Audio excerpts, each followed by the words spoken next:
I wanted to share my personal healing journey with you. We all have a story to tell, but I really want to make a point with my example. The point is that health is affected by lifestyle, stress, nutrition, and desire. The most important healing tool I have developed over the years is awareness. Awareness led me through many difficult times, always striving to see what I needed to do to create health in body, mind, and spirit. Once I became aware that I was stressing myself out, living with negativity, and eating poorly, I learned to develop the desire to improve. So here's my story. As a child, I suffered from asthma. It prevented me from participating in a lot of activities. Let's just say my childhood was not idyllic. You could even call it stressful. The asthma faded away as I got older. Then, as a teenager, I suffered from very serious migraine headaches and stomach ulcers. And in terms of stress, well, let's just say my adolescence made my childhood look idyllic. When I was 19, I moved 1,200 miles from my parents and the negative situation, and guess what? The migraines and ulcers went away. Fast forward to age 21, when I experienced very intense heart palpitations and a condition known as spastic colon. When I investigated the heart issue, the results were negative for heart disease, and the doctor gave me Valium and told me to take it until my stress went away. The remedy for spastic colon was barbiturates. At the time, I managed the membership and continuing education for 5 professional associations. I quit the job.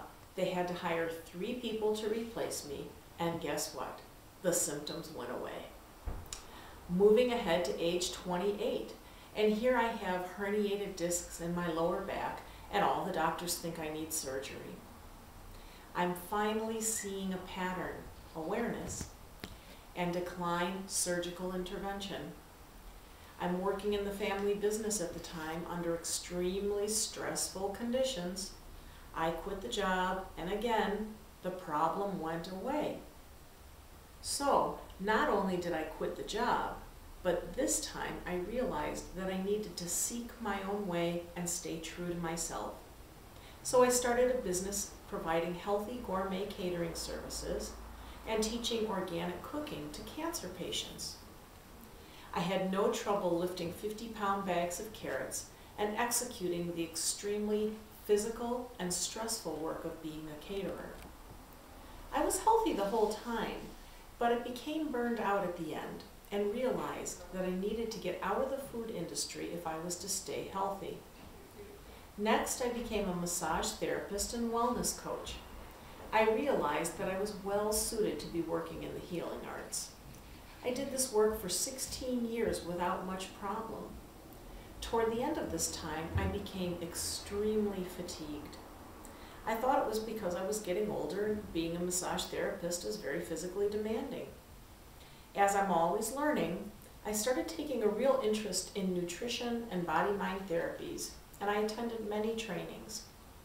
As I learned more and more about heavy metal toxicity, I began to understand that my fatigue could be more related to metals in my body rather than just being simple fatigue.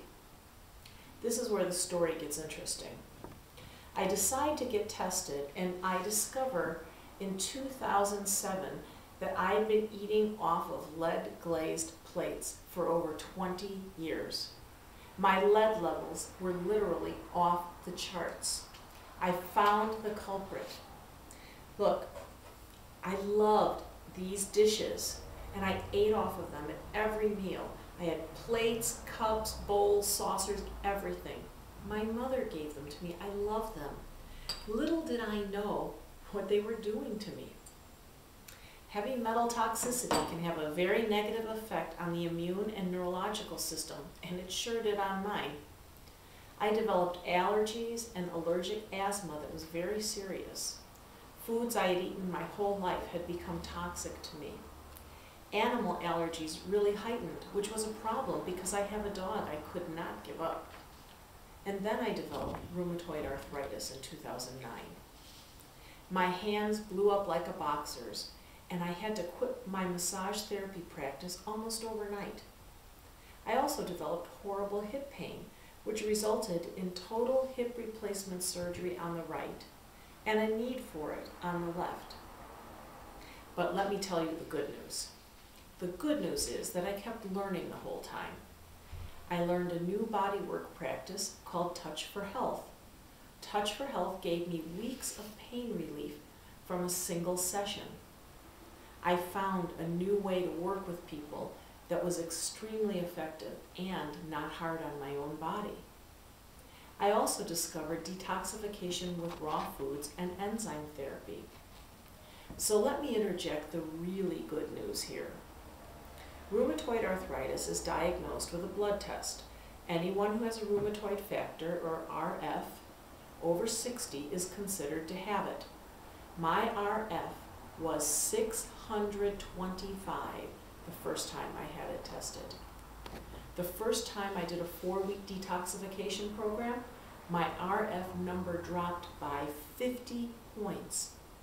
I also felt a lot better after the program. I had a lot less pain. I kept doing this detoxification program, and I tweaked it to suit my needs over the next couple of years. Now for the really good news. I had my RF checked again in the beginning of December 2012, and it had dropped to 200. That is a drop of over 400 points. And more good news. When I originally had my lead levels checked, they were so high that this was major and dangerous. I was actually too weak to detoxify at the time. But after removing the dishware and eating well, I was able to get strong enough to start the process of detoxification. My lead levels have dropped at least 30% since, and perhaps even more since I don't really know how high the original number was. Which brings me to today, years later, and experienced in what it takes to turn health around. Nutrition is important, absolutely. But what is equally important is awareness. Awareness facilitates healing. So I hope you can take advantage of my passion and let me help you find your way back to health. I've been down the road. I know what it feels like. I know how hard it is. But I'm here to help you and be by your side. Thanks for listening.